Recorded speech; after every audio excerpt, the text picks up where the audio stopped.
Solar panel auto cleaning system એમાં તમારા ધાબાની ટાંકીમાં એક સબમર્સિબલ પંપ આવી રીતે ટાંકીમાં ઉતારવામાં આવે.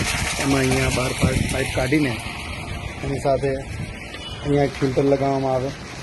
ફિલ્ટર લગાવીને ઉપર પાઇપિંગ થઈ જાય. એ પાઇપિંગમાંથી બંને બાજુ ઉપર નીચે બે બાજુ પાઇપિંગ કરીને ડિસ્ટ્રીબ્યુશન કરવામાં આવે. આ રીતે પાઇપિંગ થાય ક્લેમ્પિંગ કરીને, અને એની અંદર સ્પ્રિંકલર લાગવામાં આવે.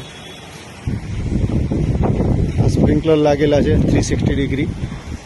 આ જૂનો પ્લાન્ટ કરેલો છે. આ રીતે પાઇપિંગ થાય, એની અંદર સ્પ્રિંકલર લાગી જાય. ઉપરની બાજુ પાઇપિંગ થાય અને સ્પ્રિંકલર લાગે. તમે જોઈ શકો છો કે સ્પ્રિંકલર જે છે પેનલની બહાર નથી નીકળતા, ધારોધાર રહે છે, જેના કારણે પેનલની ઉપર શેડો ન પડે. અને શેડો ન પડે એનાથી આપણું જનરેશન સારું આવે. સોલાર પેનલમાં બીજી બાજુ આપણે અહીંયા નીચેની બાજુ પાઇપિંગ કરીએ છીએ, ત્યાં પણ સ્પ્રિંકલર લગાવીએ છીએ. અને 360 ડિગ્રી સ્પ્રિંકલર કહેવાય છે. આની રેન્જ ઘણી લાંબી હોય છે, 10 ફૂટની રેન્જ હોય છે. એટલે બે પેનલ ઉપર એક લગાવવામાં આવે છે. આનું પાણી ત્યાં સુધી જાય છે, એનું પાણી અહીં સુધી આવે છે. હવે આ નીચેના સ્પ્રિંકલર અને ઉપરના સ્પ્રિંકલર જ્યારે ચાલુ થાય ત્યારે ઉપરથી પણ પાણી પડે, નીચેથી પાણી ઉપર જાય. બધું પાણી ગ્રેવિટીના કારણે નીચે બધું ધૂળ માટી બધું ખેંચી નીચે સાફ કરી નાખે. આ એક પ્રોડક્ટ થઈ ગઈ આપણી. હવે આને ઓપરેશન કેવી રીતે થાય એ આપણે જોઈએ. મોટરને ઓપરેટ કરવા માટે અહીંયા ટાઈમર છે. આ ટાઈમર લાગેલું છે અને આ એની સ્વિચ છે. એમાં આ ઓટો અને બાયપાસ બંને ચાલુ બંધ થઈ શકે. આ બાયપાસ કરીને તમે આ સ્ટાર્ટ કરો એટલે ચાલુ થઈ જાય, અને આ સ્ટોપ કરો એટલે બંધ થઈ જાય. હવે એ જ રીતે આ એક ટાઈમર થયું. બીજું એક ટાઈમર આવે છે વાઈફાઈ ટાઈમર. આ વાઈફાઈ ટાઈમર છે. વાઈફાઈ ટાઈમરમાં એ બેનિફિટ છે કે તમે તમારા ઘરે ઇન્ટરનેટ સપ્લાય હોય વાઈફાઈનો, તો તમે દુનિયાના કોઈ બી છેડામાં બેસીને આને ચાલુ બંધ કરી શકો. તમારા મોબાઈલ દ્વારા ટાઈમ સેટ કરી શકો. એટલે એક ઓપ્શનલ છે, આ ઓપ્શનમાં આવે. તમારા ઘરે વાઈફાઈ હોય તો આ ટાઈમર વાપરી શકાય, કે તમે મોબાઈલથી ટાઈમ ચેન્જ કરી શકો ને ગમે ત્યાંથી ઓન ઓફ કરી શકો. એટલે એક આ થઈ ગયું.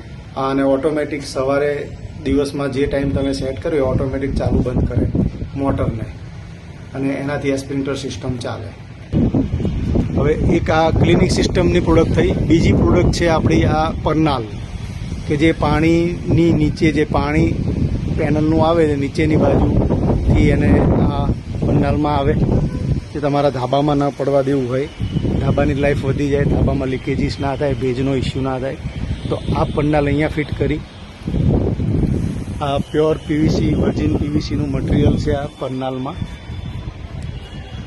તડકામાં ખરાબ ના થાય, યુવી પ્રોટેક્ટેડ મટીરિયલ આવે. આ જોઈ શકો છો તમે. આ બાજુ ઢાળ આપેલો છે, અને એને તમે અહીંયાથી પાઇપિંગ કરીને આમને આપણે નીચેની બાજુ લઈ ગયા છીએ, અને બગીચામાં આપેલું છે. આ જો ત્યાં ગાર્ડનિંગ છે, ત્યાં ગાર્ડનિંગમાં પાઇપ આપેલી છે. હવે આ બે પ્રોડક્ટ આપણે જોઈ. ત્રીજી પ્રોડક્ટ એક છે કે તમારે જો પ્રેશર પંપ લાગેલો હોય તો એના માટે પ્રેશર પંપમાં મોટર ના લગાવવી પડે, પણ પ્રેશર પંપને ઓપરેટ કરવા માટે આ એક વાલ લગાવવો પડે. બાકી બધી વસ્તુ એની એ જ આવે, ટાઈમર ને બધું એ જ વપરાય. એનું ટાઈમર થોડું ડિફરન્સ આવે, એનું ઓપરેટિંગ સિસ્ટમ અલગ આવે, પણ કોસ્ટિંગ એ જ થાય. આ મોટરાઇઝ વાલ છે. એમાં ઓપન અને ક્લોઝ બે કમાન્ડ આવે છે. આમાં કનેક્શન ટાઈમરમાં કરવામાં આવે, જેથી તમારું પ્રેશર પંપ જે આ વાલ ખુલે એટલે પ્રેશર પંપ ચાલુ થાય, અને આ વાલ બંધ થાય એટલે પ્રેશર પંપ બંધ થાય. આ એક એડિશનલ જે તમારે સિસ્ટમ છે, જો તમારે ત્યાં પ્રેશર પંપ હોય તો. કોસ્ટિંગમાં કોઈ ફેર પડતો નથી, પણ ટેકનોલોજીમાં ફેર પડે છે. આ રહ્યું આ ક્લિનિંગ સિસ્ટમ થઈ, અને આ પન્નાલ સિસ્ટમ થઈ. આ આપણી પ્રોડક્ટ છે.